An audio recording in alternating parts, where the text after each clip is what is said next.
sky is blue. ¿Qué blue? Que parece que vivimos en el planeta Arrakis. Parece que estuviéramos en el planeta Arrakis, en Dune. Eso es tremendo. El sky is blue. Así que nada, digo, pues me voy al cine, voy a ver Blue Beetle. A ver, Blue Beetle. Porque es que parece que estuviéramos en el planeta Arrakis.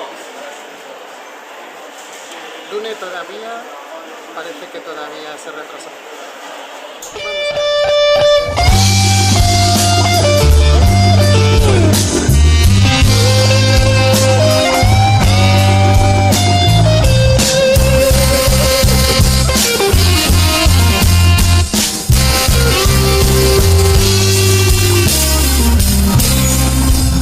Yesterday, all my troubles seem so far away.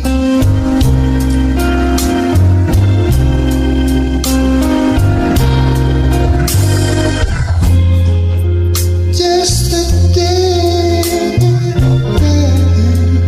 all my troubles seem so far away.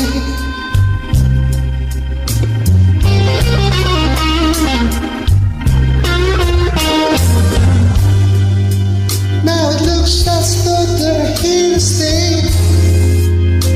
Oh, I believe in yesterday.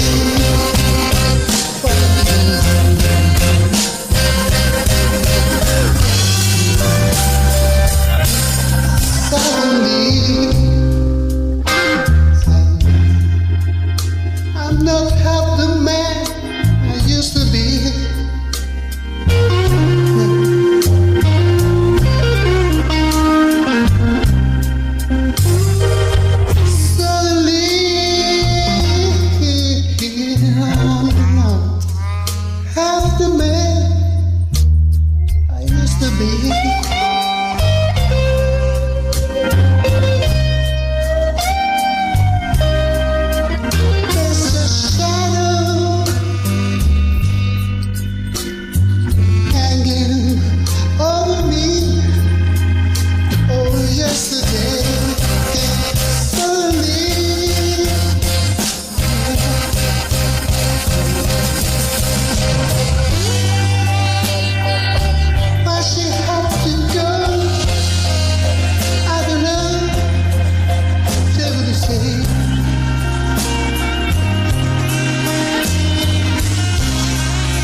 Sí que mola muchísimo es Dan Garrett. Dan Garrett, que en los años 30 fue el primer, son los años en los que se están gestando los cómics de superhéroes tal como los conocemos. Son los primeros cómics de Marvel, aunque se llamaba todavía Timely Comics, y había uno muy bueno que era Mystery Men. Cómic Mystery Men, que por cierto luego tuvieron una película también, Los Mystery Men, protagonizada por Ben Stiller, que esto lo que venía a ser pues es una película de humor parodiando un poco aquellos primeros cómics que eran cómics de superhéroes que ahora nos parecen graciosos, pero que estaban totalmente en serio. O sea, eso iba totalmente en serio para la época. Eran cómics con ese estilo camp, como dicen, o kids, o como quieran, que claro, pues eran dibujillos muy, muy bonitos, como los primeros de Superman también. La peli de los Mystery Men, que por aquel entonces nosotros decíamos, bueno, es un cómic de la Dark Horse. Creo que también hubo una adaptación de Dark Horse ya más moderna de Mystery Men, pero en realidad, pues, los Mystery Men son los primeros cómics. Unos son de los primeros que salieron. Por parte de Marvel estaban los primeros personajes, que eran La Antorcha Humana y The Submariner. También DC, pues, con Superman, Detective Comics, los primeras tiras también, decíamos cómics, eran tiras cómicas. Esto es lo que eran, tiras cómicas en su principio, ¿no? Y con unos personajes, pues, estrafalarios que llevaban así, pues iban con unas cestas ajustadas que bueno, por aquel entonces pues era una cosa pues como muy anatómica, en realidad permitía a los dibujantes explayarse muy bien en el dibujo del cuerpo humano. Y bueno, pero era una cosa así también pues como muy sexy, digamos, ¿no? Para aquellos años, para la vestimenta de aquellos años.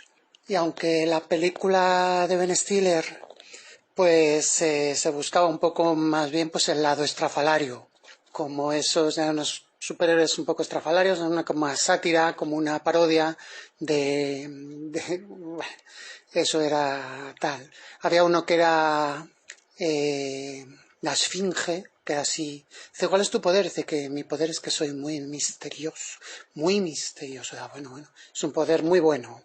Había otro que lo que hacía era que se ponía furioso. Ese es el papel que hacía Ben Stiller, Mr. Furioso, que tenía una pelotita antiestrés que se ponía furioso. Bueno, eso es una clara alusión al increíble Hulk. Cuando se ponía furioso, pues se volvía súper fuerte, ¿no? Con una cazadora de cuero, estilo, pues como las de Terminator. Bueno, es que ese tipo de cazadora estuvo muy de moda en aquellos años, la cazadora de cuero, aunque creo que ahora vuelve. Que yo, por cierto, tuve una y me la robaron, porque era de cuero buena. Así que, bueno, pues eso es otra historia. Teníamos el villano, que era Casanova Frankenstein. Era una mezcla entre el personaje de Casanova, que lo había hecho por unos años antes, bastantes, Federico Fellini. Había sido una película totalmente tremenda. Las de aquella época son tremendas. Y el monstruo de Frankenstein. Y son pues de las películas que venían en aquellos años. Tuvimos muchas, tuvimos la de las Tortugas Ninja, tuvimos la de The Phantom, el hombre enmascarado. Los cómics de Mystery Men Comics eran muy clásicos, son una auténtica delicia. Y bueno, pues sigue el esquema de la novela clásica con un héroe, un villano, suele haber una damisela en apuros a la que hay que rescatar. Y ya desde la portada del número 1 introducen a Blue Beetle, el cual es directamente ya el superhéroe. Ya no es que sea el héroe, villano, damisela. Aparte del concepto de héroe, ya tenemos el concepto del superhéroe. Es más que un héroe. El héroe está intentando rescatar a la damisela, pero el villano pues le puede. El villano, que en esta ocasión es un doctor loco, un mad doctor, un doctor siniestro de estos, ¿no? Y entonces pues por la ventana entra el superhéroe. La diferencia entre el héroe y el superhéroe, bueno, digamos a grandes rasgos, el héroe normal pues es un hombre pues normal, como por ejemplo podría ser pues, Sherlock Holmes, James Bond, y el superhéroe pues debe llevar un traje, proteger su identidad bajo una máscara, bajo un antifaz, lleva un traje y tiene un nombre que lo identifica como superhéroe. Aunque eso no se cumple, hay algunos que llevan traje y van con su nombre normal. Pero bueno, en realidad todos los héroes son superhéroes. Yo sostengo esta tesis, que todos los héroes son superhéroes, aunque no lleven un traje característico, un uniforme con botas, guantes, capa y antifaz. No es necesario. Este es el arquetipo de otro de los grandes clásicos. Pues los que han inventado esto han sido el zorro en la literatura. Esto proviene de la literatura, el zorro, y luego había otros como podían ser Scaramouche, otros como podían ser La Pimpinela Escarlata. Y muy concretamente, yo creo que así como superhéroe de los primeros, The Phantom, el hombre enmascarado, al cual imita directamente imita Blue Beetle en su primera encarnación, digamos, la primera que hizo de Blue Beetle. Y bueno, en aquella época, pues ya sabemos lo que está de moda, los agentes secretos, y bueno, Mystery Men Comics, pues es una delicia leerlo, la verdad. Había un agente secreto también, era una revista donde había varias historias, que estas son entretenidísimas. Está también Mothman y está también Rex Dexter, que venía a ser una especie como de Flash Gordon. También en la época, pues la King Feature Syndicate, que nos traía los cómics de Alex Raymond, de Flash Gordon, los cuales son una auténtica obra, una joya, una auténtica obra de maestra. Villanos orientales, al estilo de las novelas de Fu Manchu de Sax Rohmer. Una época maravillosa. Cómics de esa época eran Adventure Comics, Action Comics, en la cual luego salió Superman, Detective Comics, en las cuales luego salió Batman, Smash Comics, Speed Comics, Funny Comics. Bueno, pues esto eran las revistas de cómics que se vendían en Estados Unidos y que sí, por lo visto, pues han llegado a alcanzar los originales precios astronómicos en cuanto a subastas de cómics que se han realizado en los Estados Unidos. Pues se puede llegar a pagar una pasta por un cómic de estos de los Mystery Men, el original. Eran cómics que nosotros no teníamos manera de leerlos en España. Nosotros lo que leíamos, lo que se publicaba. Ahora con internet puedes tener acceso a cualquier tipo de cómic para poder verlo de forma que esté digitalizado, pero en su momento era muy difícil. Yo leía de Flash Gordon, colección Colosos del cómic, que venía a ser pues una respuesta a esto, ¿no? Y The Phantom, el hombre enmascarado, también. Otro de los héroes que salían en aquellas páginas, Blue Beetle acapara la mayoría de las portadas y directamente pues es una especie pues como de el hombre enmascarado. Es igualito, es como The Phantom, el hombre enmascarado. Son pues, iguales, prácticamente, salvo el cinturón, pero vamos. Y luego estaba también Rex Dexter. Pues este era como una especie de Flash Gordon, pero... Y por cierto, sabéis que el caldo de cultivo en el que se movían a sus anchas estos héroes, pues antes que la televisión era el serial radiofónico. Acordaos, por ejemplo, de que había un serial sobre La Sombra, otro personaje de novelas que se han llamado, después las llamaban novelas pulp. Decían, son novelas pulp.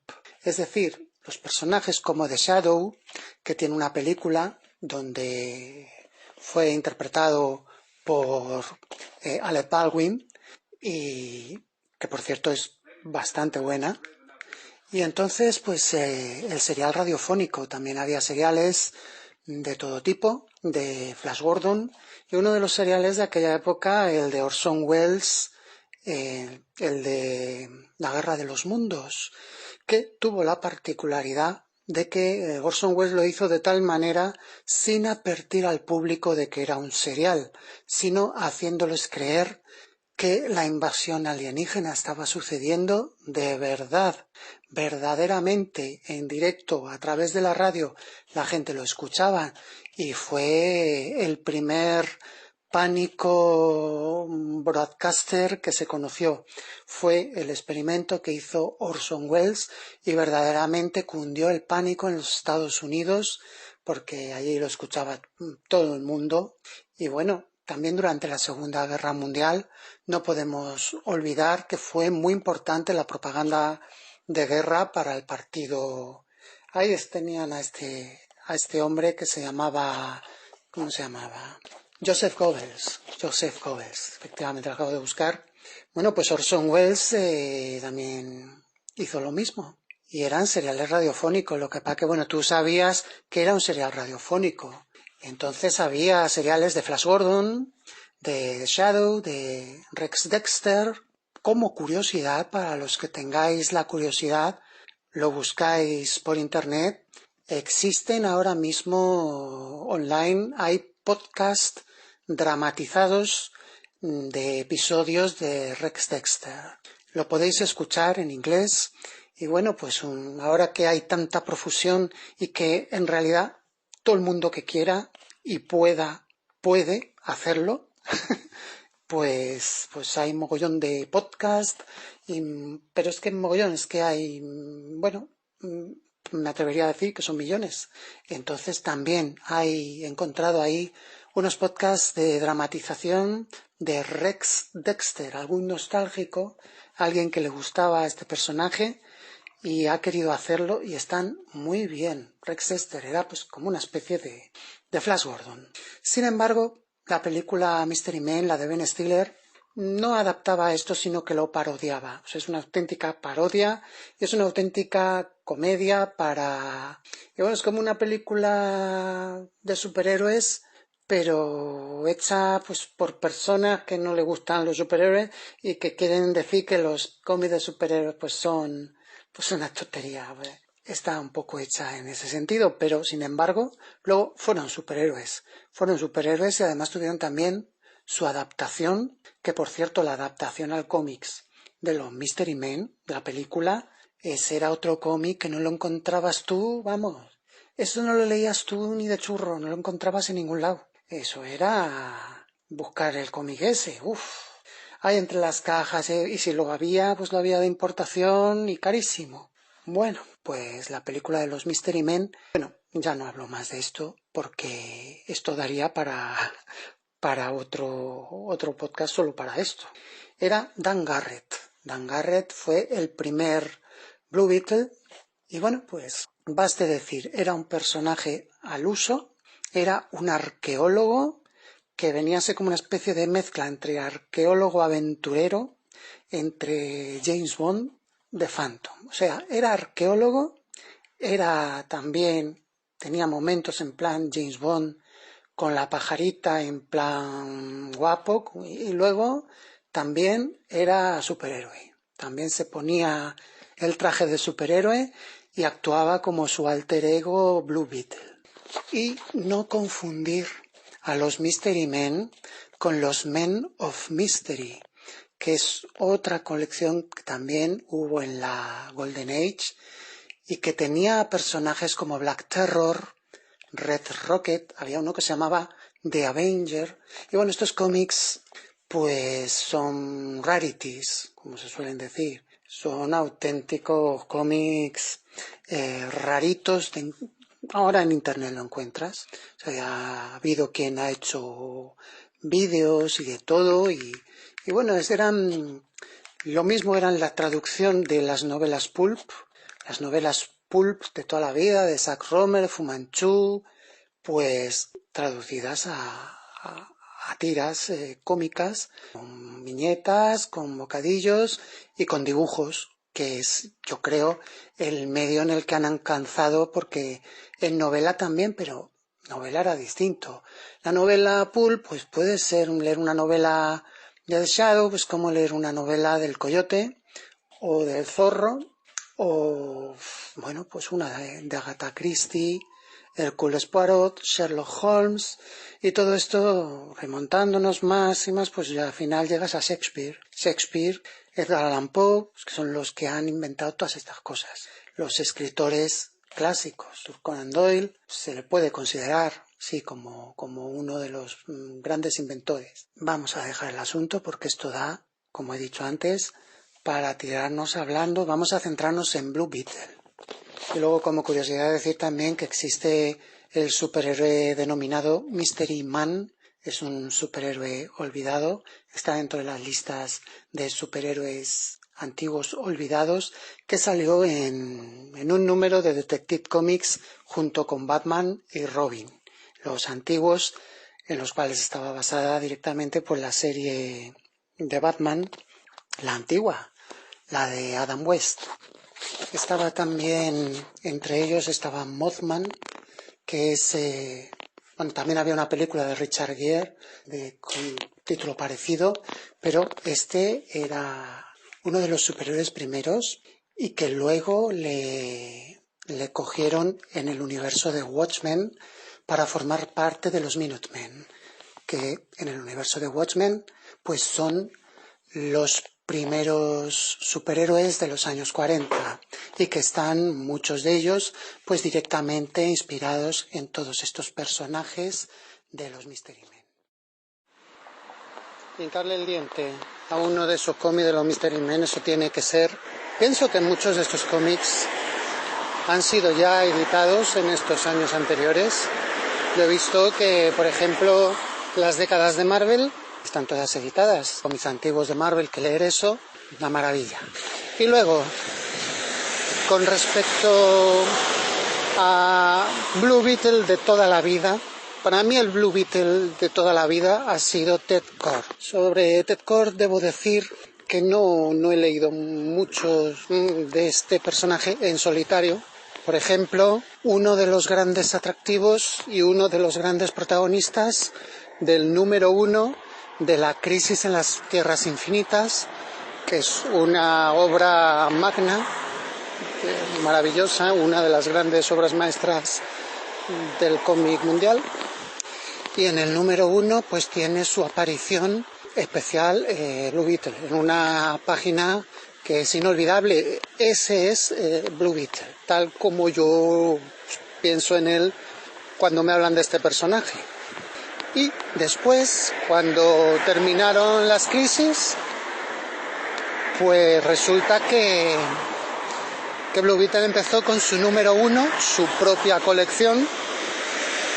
Esta colección, pues también una cosa raruna, por lo menos aquí en España, cosa raruna.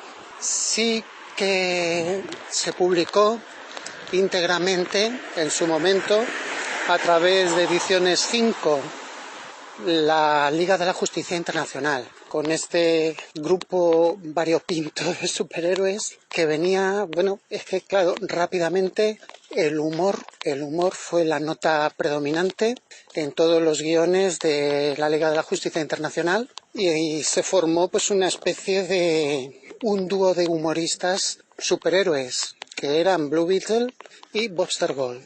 Aquello era tremendo. Eran unos cómics divertidísimos, llenos de chistes, llenos de bromas, guionizados por el legendario Garth Ennis. Y bueno, pues hay quien dice otra de las grandes obras maestras es esta, la Liga de la Justicia Internacional. Creo, si mal no recuerdo, estaba por allí el Dr. Fate, que ahora lo ha puesto la Justice Society of America. La Justice Society es la anterior. Y venía a ser pues un poco también como la respuesta de los cómics DC a los Mystery Men, antes de que tuvieran los derechos sobre estos personajes. Entonces estaban los Mystery Men, que no eran un grupo, en principio no eran un grupo en sí mismo. Luego la versión para los Watchmen, que eran los Minutemen, y luego la Justice Society of America, que la hemos visto debutar en el cine en la película de Black Adam, película que, bueno, pues ahí está, una película de superhéroes. Bueno, lo mejor que tiene pues es eso, cuando sale la Justice Society of America, y lo mejor que tiene es ver a Pierce Brosnan haciendo del Dr. Fate. Yo siempre digo lo mismo, los tiempos evolucionan. Yo se ha visto películas de Pierce Brosnan en mi casa, o sea, os puedo decir que la serie de Remington Steele se ha visto entera. O sea, os puedo decir que mi madre era muy fan de esta serie, le gustaba muchísimo, y también una serie que se emitió con este personaje que era Laura Holt, que era una escritora de novelas de misterio, pero que se metía ahí a resolver ella los misterios y siempre tenía que rescatarla Remington Steele. Desde el primer momento que ya se vio esta serie, ya sabíamos que iba a ser el próximo James Bond. O sea, ya se dijo. Es como ahora con Loki, el actor que hace de Loki, que suena pues con mucha insistencia para ser el próximo James Bond, y es que si lograra hacerlo en serio, porque este actor es un auténtico cómico, es un cómico, es un actor, es un cómico, total. Pero si lograra ponerse en serio, como por ejemplo se pone en la película de King Kong, La Isla Calavera, pues os aseguro que no puede haber nadie mejor para hacer de James Bond. Henry Cavill, pues sí, pero ¿qué James Bond es ese? ¿James Bond Superman? Es que no mezclemos las cosas. En el fondo, todos estos héroes siempre pues bebían de las mismas novelas, y tal como digo, que el mismísimo Blue Beetle también era una especie, primero como de James Bond. Era rubio, también, pero así, muy elegante, tal. Y también era arqueólogo. Pero era un arqueólogo no tanto como Indiana Jones, como le conocemos ahora, sino más bien como las películas más antiguas, películas de Stewart Granger, películas como, por ejemplo, Cuando ruge la marabunta, de las hormigas gigantes, películas como Las minas del rey Salomón, las películas clásicas de aventuras, películas como Las cuatro plumas, Tres lanceros bengalíes, y que llevaban, claro, sí, está inspirado en la caballería, y llevaban ese casco de explorador más antiguo. Bueno, para que os hagáis una idea, si habéis visto Jumanji, la primera, ahí sale un cazador que, bueno, pues verdaderamente ese era el tipo de héroe que se llevaba para aquel entonces. Hay algunos que le ponen también así como con una red para cazar mariposas. No, era algo muy serio. Pero era algo muy serio. Y si veis ese tipo de yelmo que lleva la Guardia Suiza que protege al Papa, pues decís, esto es totalmente efectivo, pero incluso hoy en día, yo creo, ¿no? Incluso hoy en día, yo creo que sería, pero totalmente muy, muy efectivo. Entonces, Ted Kord, ¿qué personalidad tiene este personaje? Pues ninguna, porque el antiguo Blue Beetle era una copia de The Phantom. The Phantom pues venía a ser una especie de Tarzán enmascarado. Se veían estos héroes enmascarados, la sombra, el zorro. Y entonces, por un lado, salió Batman en Detective Comics, por otro lado, que creo que es anterior, The Phantom en la King Features Syndicate, y era pues como una especie de Tarzán selvático. Eran aventuras selváticas, como las que escribía Edgar Rice Burroughs para Tarzán, que fueron las películas de Tarzán, fueron tremendamente populares. Cuando yo era pequeño veíamos ahí películas de Tarzán con Johnny Weissmuller, otro que estaba también era Rex Harris. Rex Harris era más fornido, a ver si no me estoy equivocando, si este era el hombre llamado Caballo, me parece. Bueno, hijos míos, es que he visto tantas películas que muchas veces ya, bueno, claro, muchas veces también ya tengo que tirar de internet. Y sin embargo, estos podcasts a mí me gusta grabarlos tal como salen, ¿no? Yo a Ted Kord pues le recuerdo fundamentalmente por su participación en las crisis de las tierras infinitas, y luego pues su participación en la Liga de la Justicia Internacional, y se llegó a formar ahí un dúo de superhéroes que venían a ser pues como el reclamo cómico, la pareja de cómicos. Venían a ser una especie de Stan Laurel y Oliver Hardy, pero en superhéroe. Eran Martes y 13, Cruz y Raya, Tip y Cole, una pareja de superhéroes, de humoristas, un dúo de humoristas, pero dos superhéroes, y estaban en la Liga de la Justicia Internacional. Y entonces esos cómics eran una gozada. Los que lo leían, que por aquella época eran escasos. Yo siempre hago hincapié en esto, porque claro, en esta época que tenemos tanta intoxicación de información por todas partes, claro, ya todo se le resta valor a todo. Y claro, yo os digo que en aquella época leer un cómic era algo muy especial, no había muchos ejemplares, y el tener en tu casa, en tus manos, un cómic, poder leerlo, pasar las páginas, era algo muy especial. Y yo concretamente recuerdo el retapado de la Liga de la Justicia Internacional, que aquello pues claro, los niños no los prestábamos, circulaba por ahí, ¿no? Y decían que era tremendo, que era la caña, con Blue Beetle y Bobster Gold, los cuales pues luego han salido también en un montón de cómics.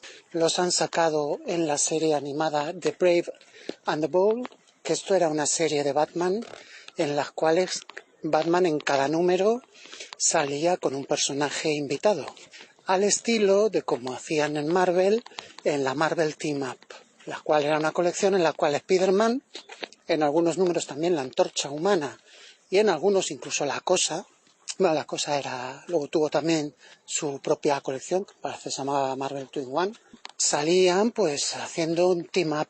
Team up quiere decir formando equipo con otro superhéroe, pero de la casa. Formando equipo con otro superhéroe, pero de la casa. Porque si no es de la casa, entonces ya no es un team up, es un crossover. Es un crossover siendo también ambas cosas, un crossover cuando eran también de la casa, también se denominó un crossover interno. O sea, era un crossover interno, pero cuando nosotros hablábamos de crossover, entendíamos que era de distintas editoriales. No entendíamos que eran los cómics de la misma casa. Si se hablaba de la misma casa, pues se hablaba de un team up. Luego, en Marvel también empezaron a usar el concepto de crossover para hacer crossovers propios con sus propios personajes, como por ejemplo la canción del Verdugo de los X-Men, por decir uno que yo recuerdo de mis tiempos. Y bueno, pues ahí la era de Apocalipsis, uno de los grandes crossovers. Otro de los buenos era Onslaught. Y bueno, pues al final pues se trataba de hacer una sola historia, personajes, pero trasladando la acción de un cómic a otro. Los distintos capítulos que tenías que leer en un cómic y comprar la siguiente cabecera, la siguiente colección, de tal manera que así pues te enganchabas a comprar todas las colecciones. Al final pues terminabas comprando todas las colecciones de mutantes, por ejemplo.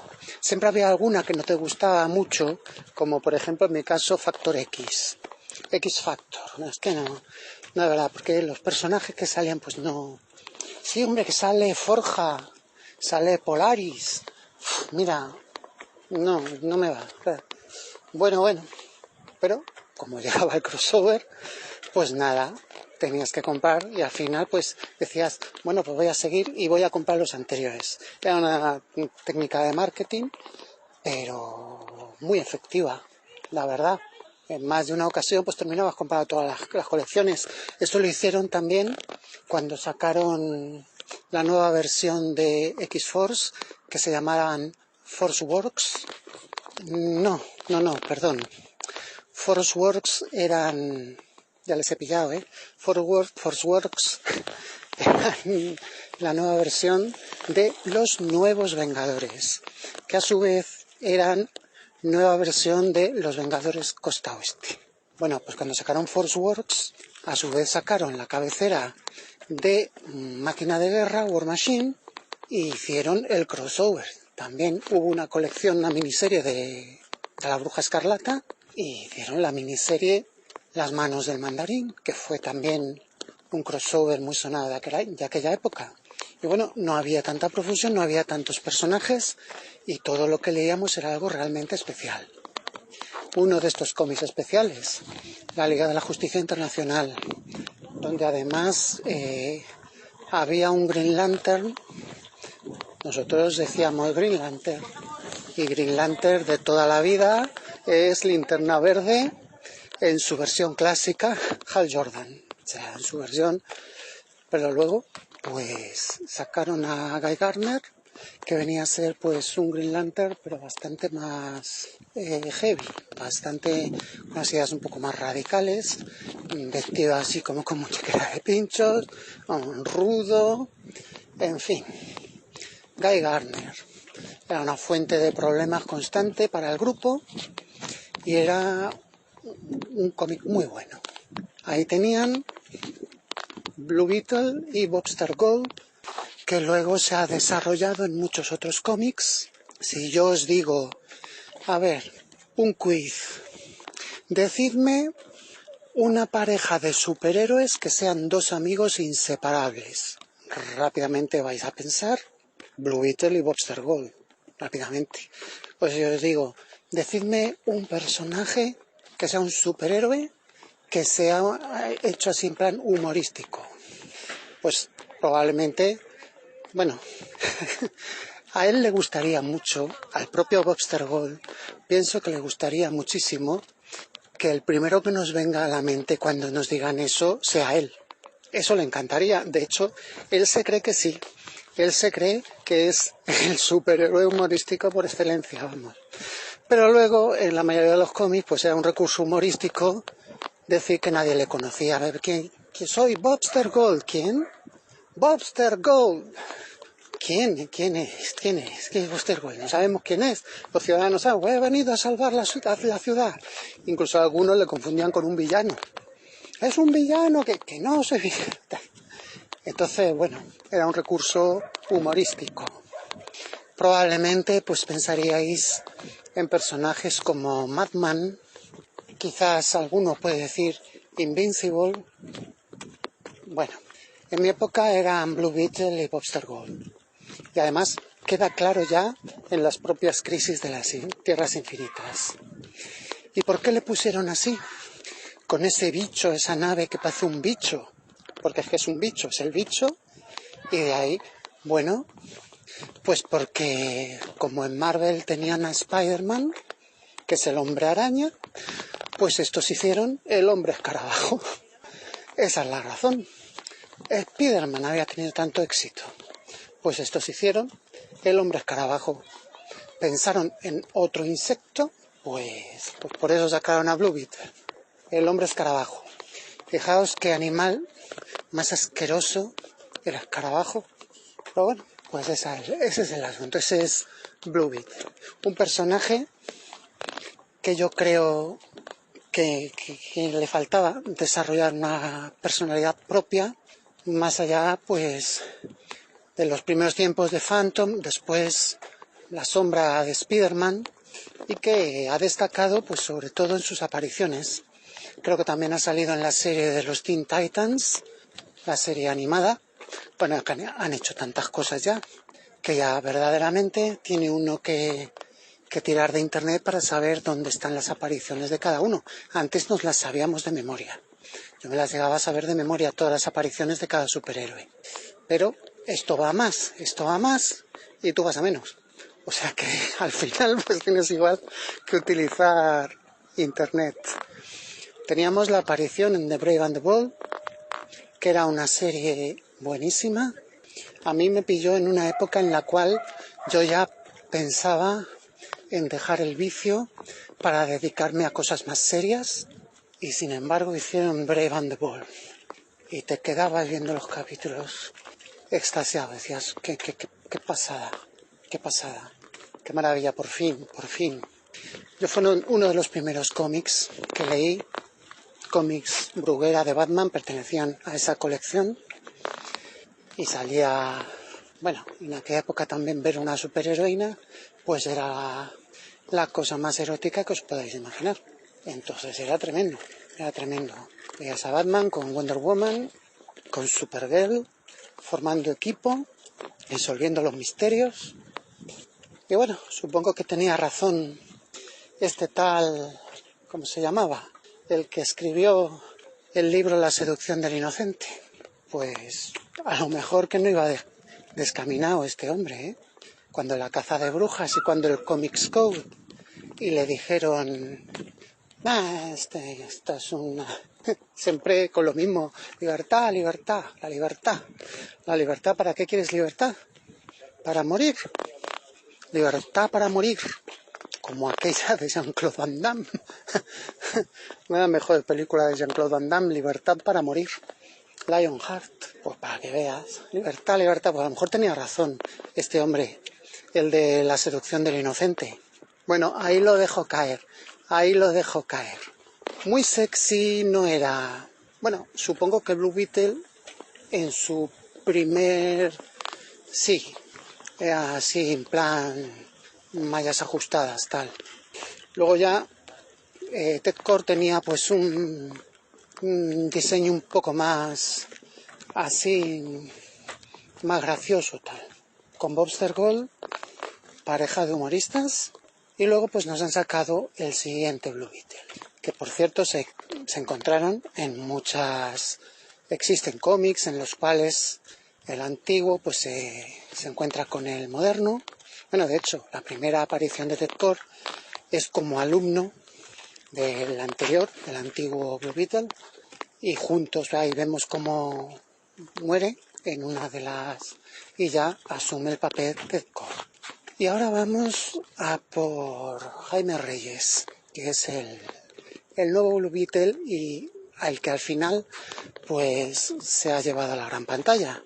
Estos son proyectos que se llevan ahí haciendo el proyecto años, y que al final pues lo han hecho y ha salido pues como ha salido.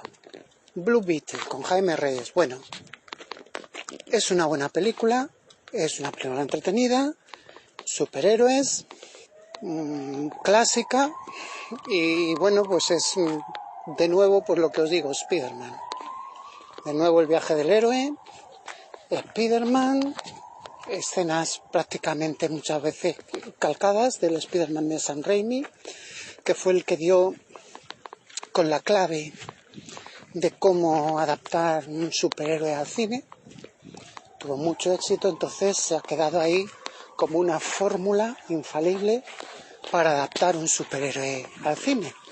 El de Sam Raimi, a mí me gustaba el Superman de Richard Donner.